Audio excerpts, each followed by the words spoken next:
Hey everybody, it's the Cardio Gamer here. I'm back. Time for me to do another cardio session. Work on my warrior tank here.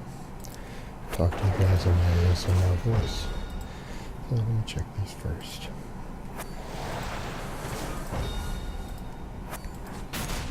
And gotta kind of wonder what's the point of this. I don't even know why these little missions even matter. Do they matter? I don't know. Probably not. So let me get back to Delirium. And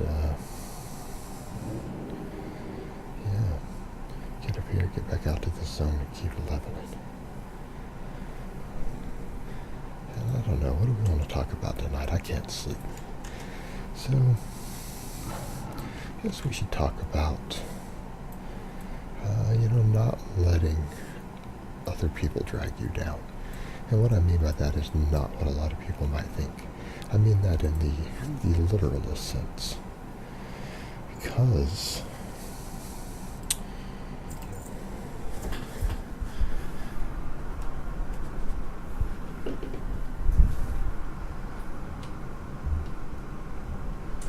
ultimately, anytime you're doing anything in life and but you're being successful in any endeavor, I mean, and success really is not something that we can always quantify, because something one person sees as success, another person might not. In fact, you could be doing something that you see as being a great success in someone else. People say things like, well, other people always attack you out of jealousy. That's not even always the case, actually. Some people, for whatever reason, might decide that what you're doing, that you see as successful, actually makes you a big loser. Maybe they don't see it as success. And what people need to keep in mind is that you will always have people out there.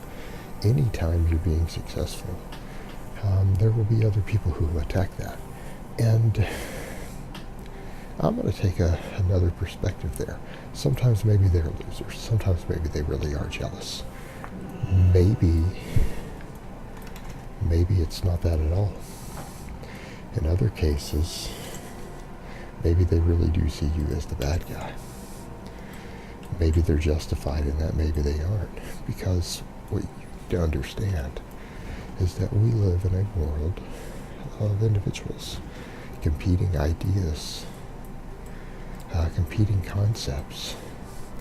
And what one person sees as success, another person might see as actual evil. And that's another way to look at it. That's another way to look at it. And I'm not saying each of you should necessarily reevaluate your idea of good and evil, because we should always review that. That's a given. Everyone should be doing that all the time. So how do I heal this guy? But it's not so much that as to understand that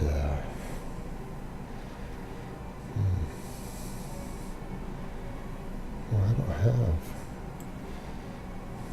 these field packs.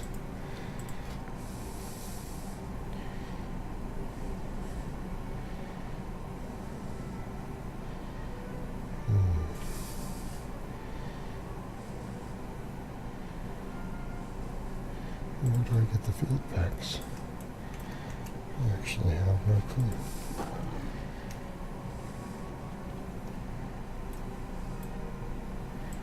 I'll have to come back and help this guy later, won't I? But I guess my point rather is understand that anything you do in life, someone else can see it as a negative. And I mean, perfect example. You could be a drug dealer. Maybe you see your success as making a six-figure income while dealing drugs. Now, obviously, that's an easy one. A lot of people are going to say, well, obviously, that's not a good thing. Well, if you happen to believe those things are bad, then yeah. And that one's an easy one because there is oftentimes a general legal and public outcry against that. But what about if it involves selling or pushing a product that you personally think is good? It maybe isn't as controversial and other people see as bad. Maybe someone feels that the product you're promoting destroys the environment or exploits other people in some way. Well, you're doing something you see as positive, but it's going to be something that someone else sees as a negative thing. In fact, they might see it as downright evil. Yeah? So, in their mind, you're the bad guy. I should never have opposed Winishara. In their mind, you're the bad guy. And because they're attacking you, or doing something that you feel is good and positive and productive, you think they're the bad guy. You might even have the perspective that they're the loser, right? Because they're being jealous of your success. But maybe that isn't the case. Maybe they really and truly do see you as the bad guy. So that'll create conflict, and it's not necessarily a conflict of good and evil, even though it might be perceived that way. It's a conflict, a difference of values, a difference of perspective. Now, of course, you always have the option to step back and try to understand their perspective. And you know, that would be the first thing I would recommend. First thing I would recommend would be to do that. Try to look at the perspective and criticism of your enemies. It doesn't mean you should go, well, I'm an evil, bad person. But at least try to understand their perspective, because maybe you could learn something from it. Maybe you could learn something from it.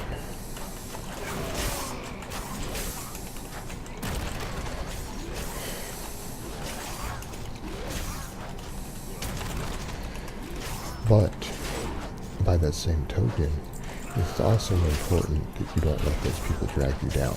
Because if you're still doing what you do, then obviously you see it as a worthwhile goal. And that's the other thing that we all have to consider. No matter what you do in life, even if you believe that what you are doing is noble and good, there's always a very real possibility in someone else's mind it is going to be anything but, right? So you're going to have to be aware of that. And you're going to have to learn to live with that. And that's the reality of it. We have to learn to live with the fact that there will always be people, or potentially people, who hate what you do, hate you for doing what you do. No matter how positive you might see it. And that's the interesting aspect of life, isn't it? Azuna was once beautiful. The interesting aspect of life. I am taking my leave, Night Watchers. I gotta restart this quest because I lost this guy. Stay close. Alright. Leave my side. So, I guess the next question becomes, what do you do when that happens? And that's, like I said, understand the perspective of your enemy. Because they clearly have one, unless they're just very clearly insane, they very clearly do something you do and is wrong. You look at what they're saying. And if what you're doing survives a litmus test, you step back and say, okay, it really isn't bad. They have a skewed perspective. Then, you know, you obviously can't let them bring you down. You know, but you could at least acknowledge in their mind that they see you as the bad guy. And it's okay to acknowledge that. Please stay close. But you can't let them get inside your head and actually stop you. Unless you truly believe that you're the bad guy. Then you might have to reevaluate that for yourself as well. I mean, there is... You need to figure that out for yourself. If you see yourself as the bad guy, that's a problem unless you're content being the bad guy. You know what? Some people are. Some people are okay with that. But they really aren't. Very, very few people are. Very few people can ever accept that they're a monster. Most people Elders, my trusted want to captain. believe that they're good. So We are cursed to spend eternity as ghosts. we justify what we do. I Yeah? beg your forgiveness, Eldris. We justify what we do. Sundered the land we called home. Meaning, you Denied us know, the release the of the racist bigot. 10,000 And notice I didn't say damnation for mention 10,000 what race, elves, but the racist all bigot because of really your believes foolish alliances that what and he's doing is corrupt justified. politics. But obviously to someone else he's a monster. But in his mind it's justified. I Yes. And so you always should reevaluate the things and decide if you know what you're doing is okay. And if it is, if what you're doing is okay, then you can't let those other people drag you down. Because at the end of the day,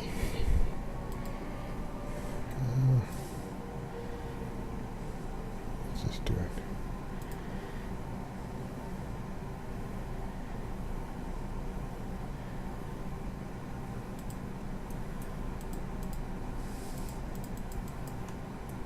Don't blindly trust. I guess they said don't blindly trust in anyone. But that's okay, you know, if you can look at it and you still feel that you're not the bad guy, then yeah, don't let other people bring you down. Don't let them stop you from what you're doing.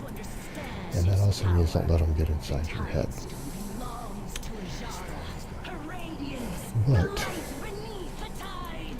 But that is always the interesting point. That no matter what you do, you're always going to have to accept that someone else is going to see anything you do as successful as being, you know, perhaps not that good. Not that good at all. I'm going to turn that down because I can't hear myself over there talking. So, how do you do that? Well, you do that by personal reevaluation. The only problem we run into occasionally, though, is that even with personal evaluation, we can always run into the investment trap. You know, yeah, we'll invest a lot of resources in something and we'll continue to stick by it. And because of that, but also sometimes we paint ourselves into a corner in which we don't really have any other choice. That we don't have any other choice because we've too heavily invested into that endeavor. And it could be selling a set of products, you know. That's the downside to success also. That's the downside. We can invest ourselves into something that ultimately isn't good. We might recognize on some level that it isn't, but now we're financially tied to it. Financially tied to it. And now that's where it gets interesting. And that's an interesting metaphysical crisis we can have on our own, isn't it? It's that, for example, let's say you get invested into a whole business of selling a given product or service. And then on some level, you do come to realize, okay, maybe that product or service isn't that great. Maybe it is harmful. But now you've got a house, you got a car, you got a family that depends on you. You got a family that depends on you. Then what do you do? Do you continue to pursue a financial endeavor that maybe you even realize might be morally questionable? Because there's a greater good involved, maybe your loved ones, your family.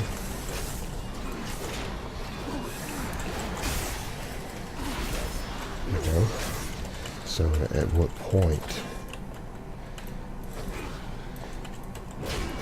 you know, do you step back? And I would say for the people who've gone that far, it's probably too late, isn't it? Meaning they have too much to lose.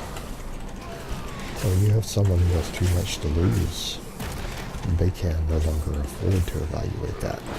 So, I would say the better endeavor is to not get involved in those things at all. make your better choices ahead of time. In other words, try to be wise. Now, that's easy to do in hindsight, isn't it? That's easy to do in hindsight. You know? Because we can always look back in hindsight and say, man, that might not have been the best idea. But that sure doesn't help you with the future, does it? I think the better question becomes the ability to look at those things ahead of time, each new endeavor that you get involved with, and say, okay, is this really, really worthwhile? Is this worthwhile?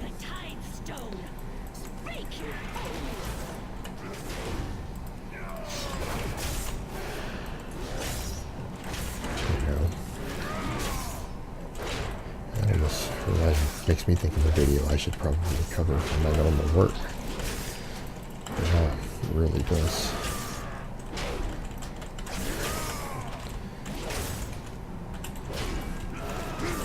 Enough of this. The Tide Stone will be ours. Yeah, she froze me on purpose. That bitch. So she could get away. Didn't matter that she was bleeding out at 0. But I digress. So that's our better option, though. And like I said, easier said than done, isn't it? It sure is easy for me to stand here and tell you, well, you know, if you just think through the consequences of your actions ahead of time, you won't have any problems. Yeah, that sounds cute in theory, but we all know it really isn't that simple, is it? If it was that simple, no one would ever get involved in anything negative. I mean, obviously, that shouldn't even be a question. Stop the voices, I beg you. May the power of the arcane come with me.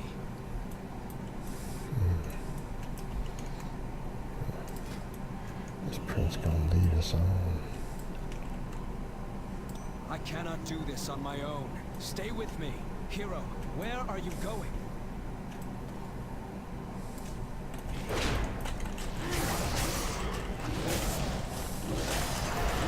It's always easier said than done. I am truly sorry.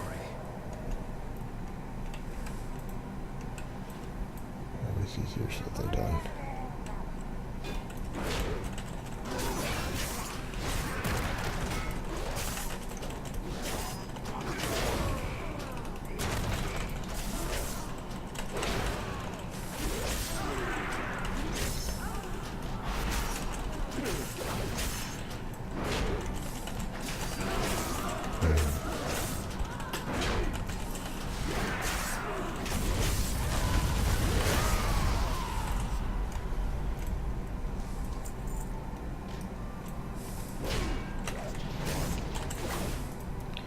Always easier said than done. Where are you? Well, life was that simple. Where are you? Piro, where are you going?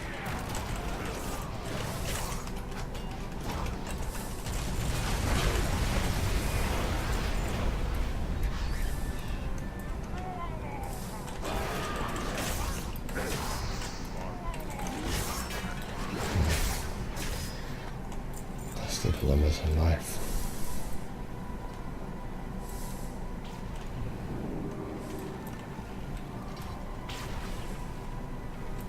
Piro, where are you going?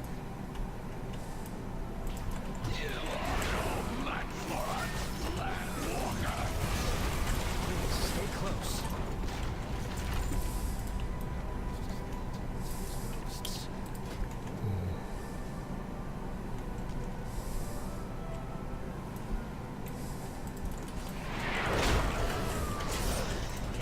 Please, stay close. Here, in Arthelos Academy. This is where it all happened. I failed my people.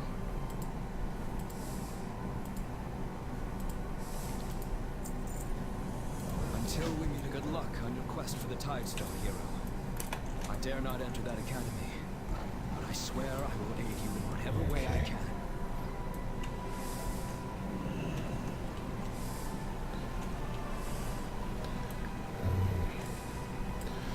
Oh, this elven ghost. Yeah, of course, the dragon, she hated him. The other chicks like spit on him for me. And he turned out to be an okay guy here. At least in his own way. Yeah. Maybe he's gone through exactly what we're talking about. Maybe he tried to be a good guy. Someone else sees what he did as a bad guy. I didn't really pay attention to his story. But there we saw the conflict. You know, it kind of reminds me of what Jamie Lannister even said. There are no good men or bad men, there are only men. Or was that the Hound? I think that was the Hound. Be careful. Good men, bad men. Questions we ask ourselves. And that's a hell of a question to ask, isn't it? Hell of a question to ask. Am I a good man? Have I been a good man? You know, we saw that with, remember Saving Private Ryan? He had his own little existential crisis, didn't he? You guys remember that? He had his own crisis.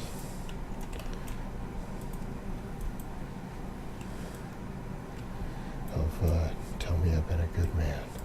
In other words, because he experienced something different, you know, he had to really ask that question, didn't he? That's a hard question to ask. That's a hard question to ask indeed, isn't it? Have I been a good man? Of course we all want to say yes. Of course we all want to say yes. No one wants to believe, unless they were really so self-esteem, that they've been a bad man, bad person.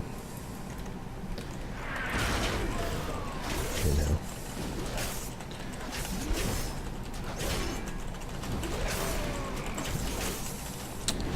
And you know, I'm one of those people, I can be honest with myself, I have not always been a good man. And I spent a lot of time in my life thinking over that.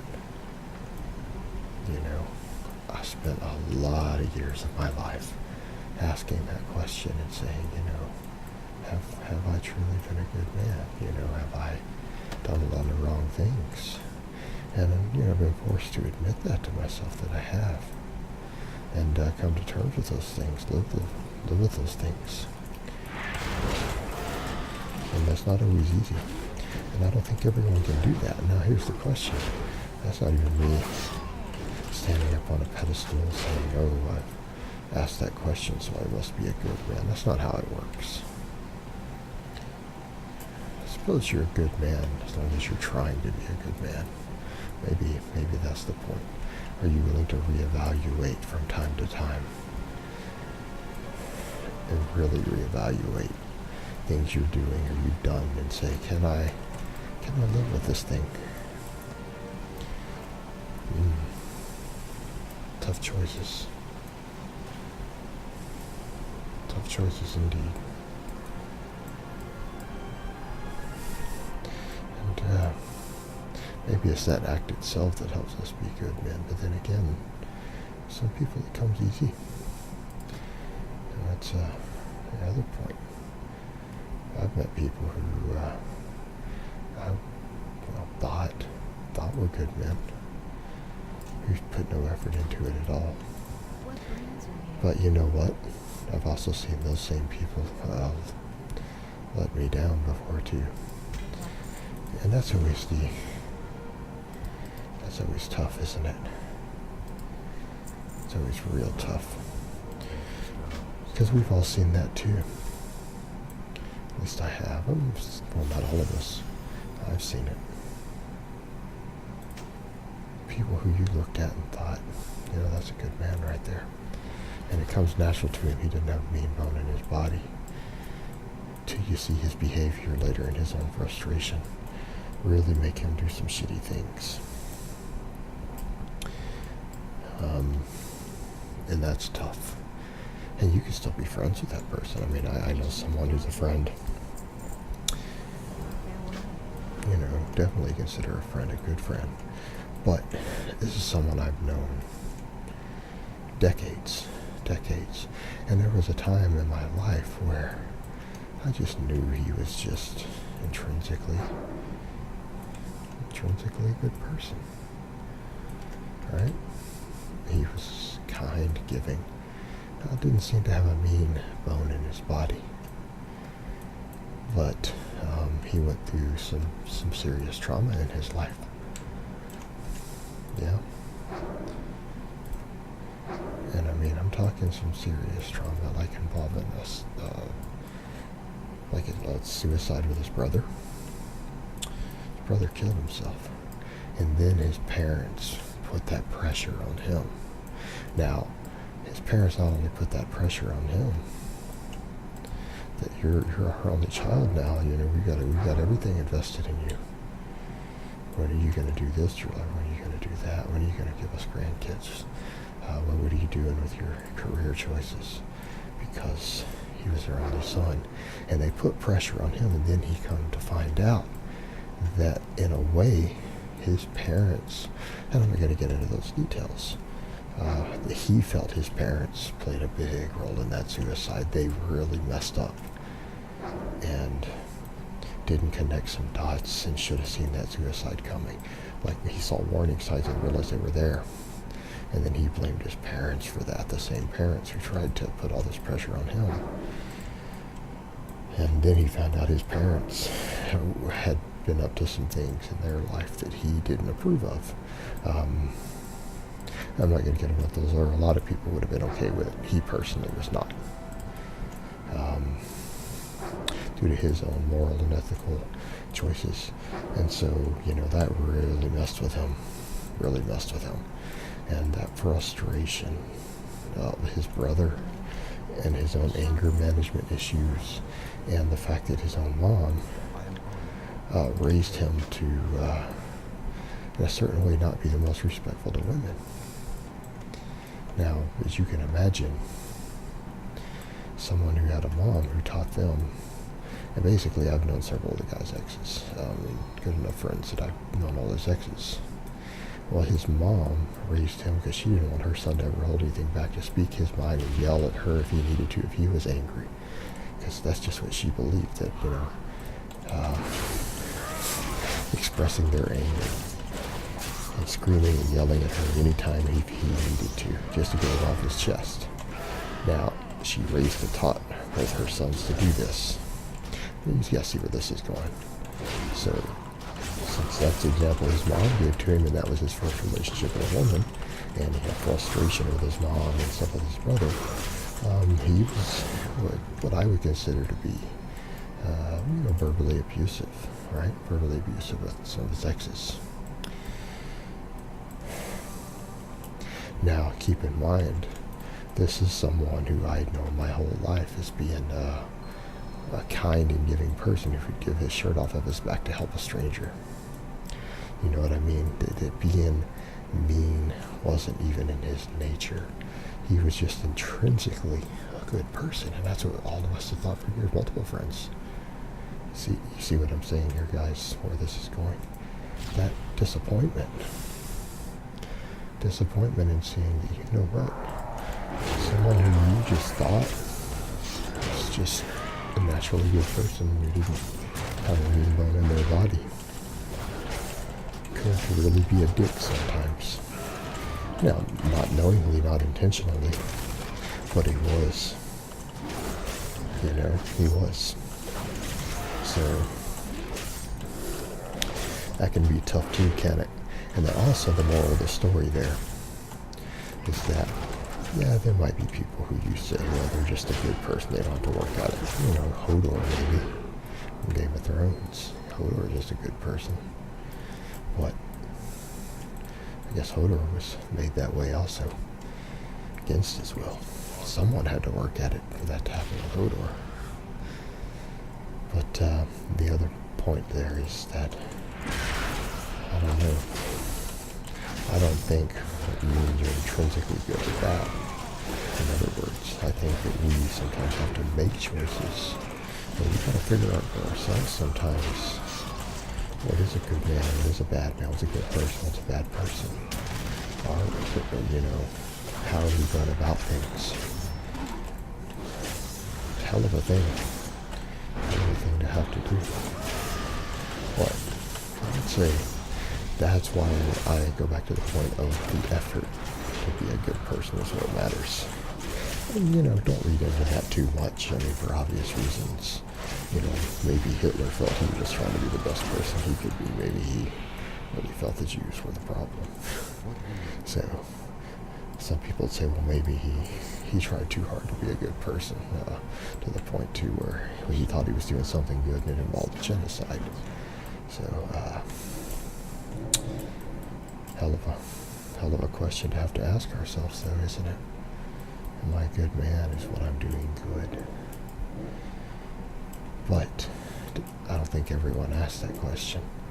And like I said, some people just seem to just take to being really good no matter what, don't they? Until they don't. Until they don't.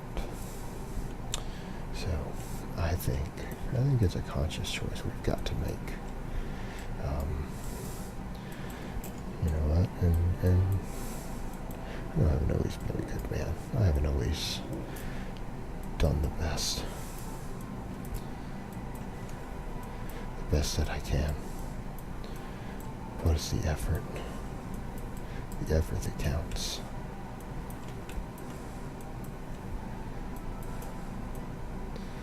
The effort has to count for something.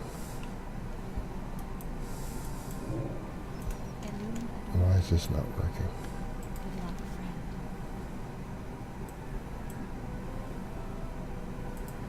What the heck am I supposed to do here?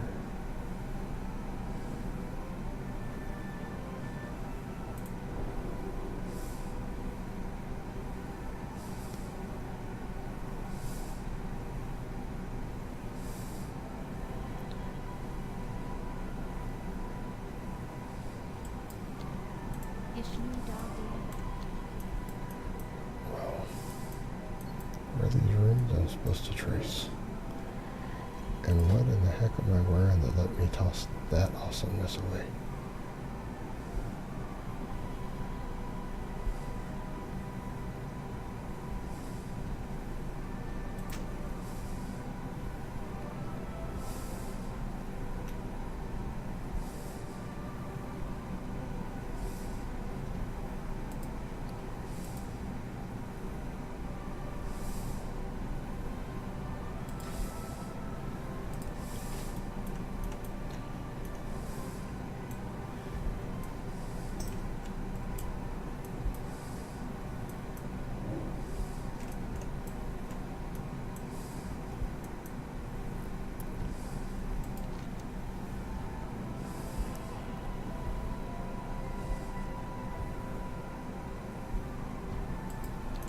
Okay.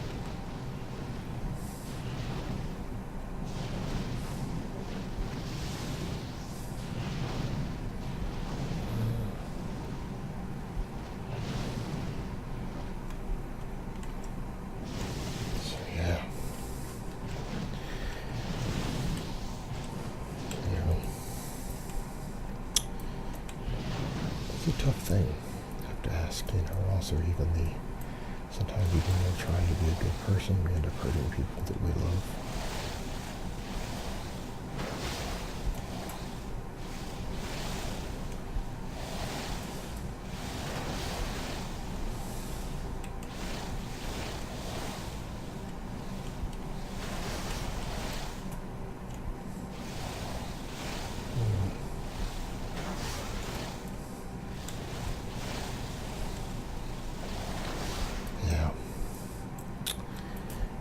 always sucks too, doesn't it?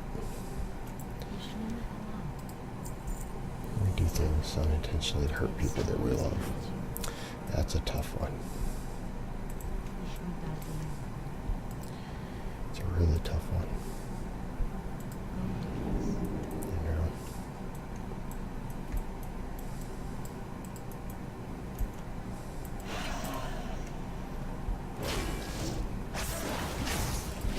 That's the stuff that'll eat at you.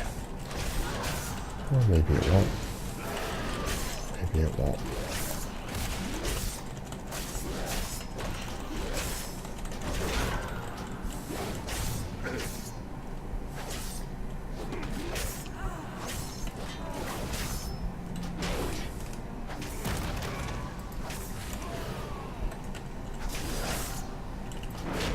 Maybe it won't at all.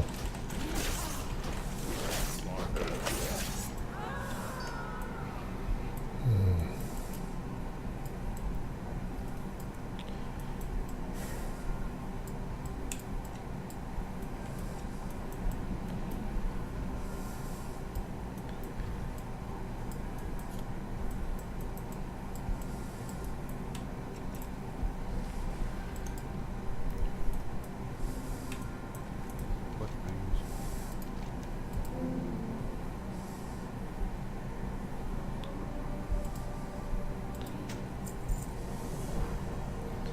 Collect the 5 Tidestone shards.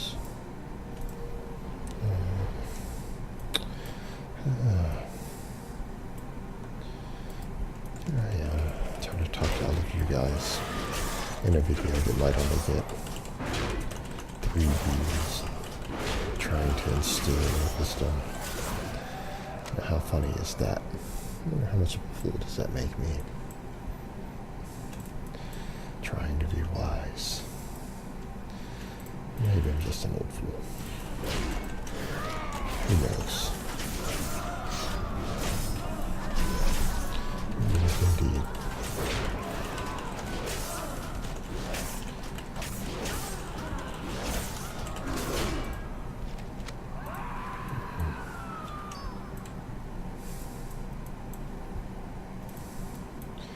Alright.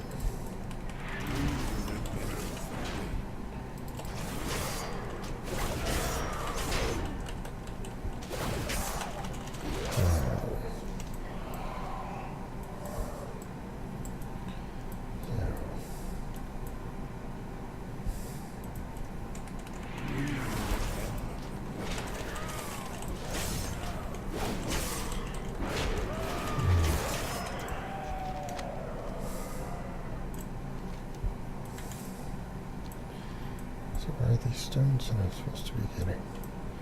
Because I pick them up off the ground, I'm getting so mixed up worrying about the monsters. I'm getting to do the main part of the quest. How funny is that?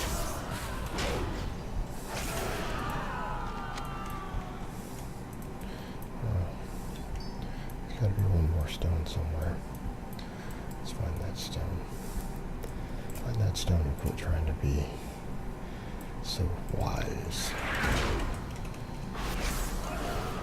No one wants to hear all that. I wasn't even going to record this session. How funny is that? Here I am, then attempting to impart wisdom that no one's going to hear. Arundus did this to us. It's just, pretty funny. That's one way, I suppose.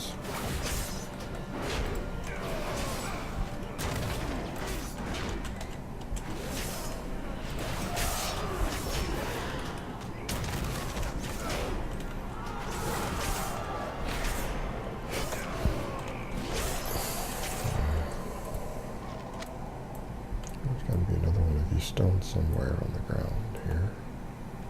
Somewhere, some way. Where's it at? There it is. I just didn't see it. It's not for you.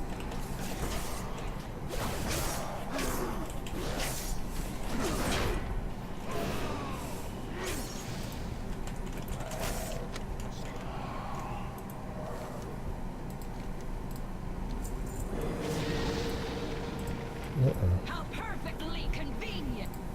The brainless oaf led us right to the Tide Stone! Oh, they called me the brainless Our oaf. queen beneath the tides can reassemble the pieces!